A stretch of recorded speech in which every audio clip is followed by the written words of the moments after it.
I love a full woodshed. Man, it makes me happy.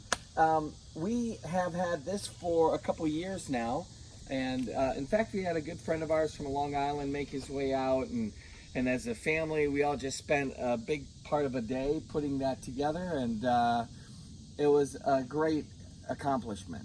And we found that it was a good, really fit for us, because for our winters, we use a wood-burning stove to try to offset the cost of using propane. That's how we primarily could heat our house. But if we have a lot of wood, then we can burn pretty much nonstop from morning to evening. And if I do it right, then by the time I go to bed in the morning, when everyone gets up for school, there'll still be embers, and we can keep that fireplace going from about November until April. It's a lot. Well, this year we knew that we were going to have extra wood because over the last couple of years we've had some logging done on our property, and we had wood stacked and set aside for us to cut and split. Instead of buying firewood, we wanted to use that which had been aged and set aside. So to be honest, this summer we knew that we had to build another woodshed.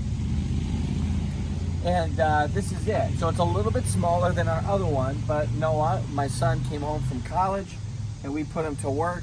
All the boys really have been helping me as I've been cutting those stacks of wood, and we've been putting them in this cute little trailer that Linda had got.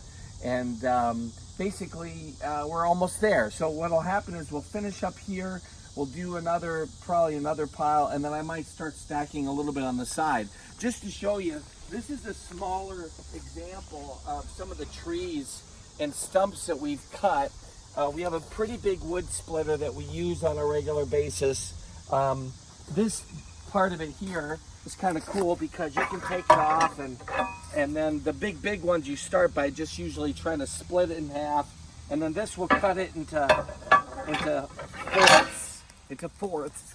It's gas powered, and it helps. Although Noah has spent a lot of time this summer actually just using a basic axe and cutting it with his muscles. But at this point in my life, I'm trying not to burn too many calories because I'm trying to make sure that I don't ruin this. It's taken a long time to get to this place of really, basically, I'm preparing myself for the zombie invasion when they try to take over food sources, and I'll have enough stacked up here.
So a couple of the things that I had mentioned with regards to these wood piles, there's one right there. That's from our recent kind of work that we did in clearing some property.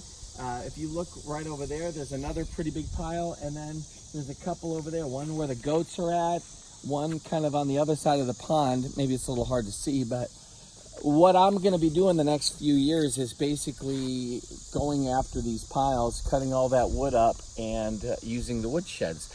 But we'll probably also do something that's very common in this area, and we haven't done it like this for a little while, but is that you'll cut kind of in the area where all these piles are at, and then you stack the wood between two trees, and that you let sit for about a year. and then you bring it in, split it, and use it for that winter. So we're really good now. We're in a good place of having a lot of extra wood storage and also resources to grab if we need them. So anyway, I love a fire in the winter. To be real honest, that's kind of one of the biggest things. It's very cathartic. So for me, just sitting in front of the fire and relaxing and reading is a bit of a necessity. So this year also we had our deck finished with the stairs and our new French door there, and that door leads into the fireplace room. And so in the designing of this deck, we had the stairs facing this way so that we will have a clean shot right to the woodshed. So children will be carrying wood from the stairs, as Chris is demonstrating so beautifully. Oh my gosh, she's gonna fall from the stairs to woodshed, stairs, fireplace. Awesome. Hopefully they do it a lot more graceful than he is. Thanks for that, Chris. Thank you, Vanna White.